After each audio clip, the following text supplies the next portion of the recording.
আমরা দেখতে পেলাম ঢাকা থেকে প্রকাশিত জাতীয় দৈনিক জনবাণীর সম্পাদক শফিকুল ইসলাম, ব্যবস্থাপনা সম্পাদক রাজু আহমেদ, বিশেষ প্রতিনিধি এবং পত্রিকাটির অনলাইন সম্পাদক আতাউর হোসেনের উপরে সন্ত্রাসী হামলার ঘটনা ঘটেছে। বারবার যদি এই গণমাধ্যমের উপরে হামলা মামলা নির্যাতন হয় তাহলে সেই রাষ্ট্র সঠিকভাবে পরিচালিত হচ্ছে না বলে প্রতীয়মান হয়। সবাই জানি যে সচিবালয়ে দুর্বৃত্তরা আগুন দিয়েছে, তো সচিবালয়ে আগুন দিয়েছে, সেখানে কি পরিমাণ ক্ষয়ক্ষতি হলো না হলো, কি এটা পরিকল্পিত কিনা, এটা তো সাংবাদিকরাও বের করে আনতে পারে। আমরা বিভিন্ন সময় যেসব তদন্ত কমিটি হয়, এই তদন্ত কমিটি কিন্তু তাদের ইচ্ছা খুশি মতো কাজ করে, পরে সাংবাদিকরাও আবার একটা বিষয় যখন সামনে নিয়ে আসে সেই ব্যাপারটাও সংযুক্ত করা হয়। তো দেখলাম যে সেই সচিবালয় সাংবাদিকদের প্রবেশে কিন্তু নিষেধাজ্ঞা দেওয়া হয়েছে, মানে সাংবাদিকরা প্রবেশ করতে পারবে না।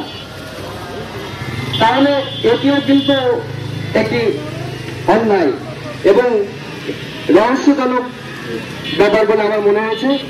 যারা আমি ছাত্র সহ দেশব্যাপী যেসব সাংবাদিকদের উপর হামলা হয়েছে সব ঘটনায় দ্রুত বিচার দাবি করছি।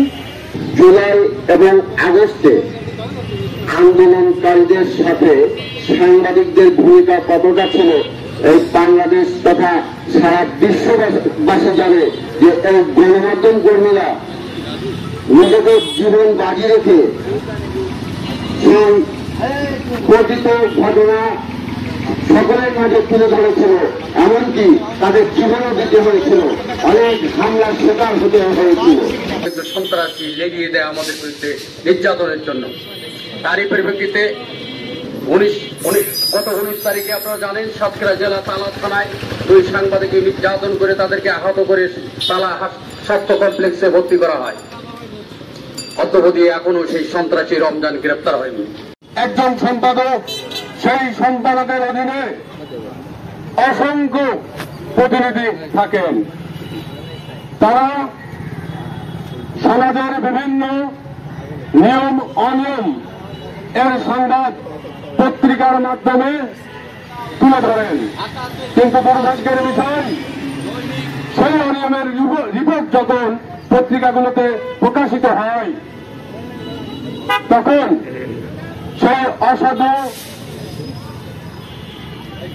দুর্নীতিপরায়ণ ব্যক্তিবর্গ তাদের উপর বরাবরই হামলা চালায়। দৈনিক জনবাণী পত্রিকার সম্পাদক ও প্রকাশক শফিকুল ইসলাম সহ 4 জন সাংবাদিকের উপরে গত বুধবার যে হামলা করা হয়েছে, যে সন্ত্রাসীরা দুর্বৃত্তরা হামলা করেছে তার তীব্র নিন্দা জানাই।